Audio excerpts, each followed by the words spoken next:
सुनिल दाई, म निशब्द छु, स्तब्ध छु आज। तपाईले यति चाँडो यो संसार छाडेर जानुहुन्छ भनेर कसले पो सोचेको थियो र? अस्ति भर्खर भेट्दा ठट्टा गर्दै मलाई अङ्कल नमस्कार भन्नुभयो।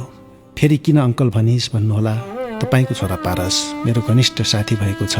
साथीको बाबालाई अङ्कल भन्नु परेन त भन्दै मजाक गर्नुभयो। चलचित्र गोर्खापल्टनदेखि आज यहाँसम्म आइपुग्दा तपाईसँगका रमाइला हाँसी मजाक ठट्टाका धेरै यादगार पलहरू छन्। ती सबै अब यादमै सीमित रहने भए दाइ। यो मन भारी भएको छ। विधिको विडम्बना विचित्रको हुँदो रहेछ। संसारमा जोडिएका सबै सुमधुर सम्बन्धहरू, प्रियजनहरू यसरी नै छुट्दै जाने रहेछन्। आज नेपाली सिने जगतको एउटा गर्भिलो पिल्लर ढलेको छ। तपाईले नेपाली सिने जगतलाई छोडेका कीर्तिहरू, तपाईले दिएको योगदान हरेक नेपालीले सदा सदा सम्झिरहनेछ।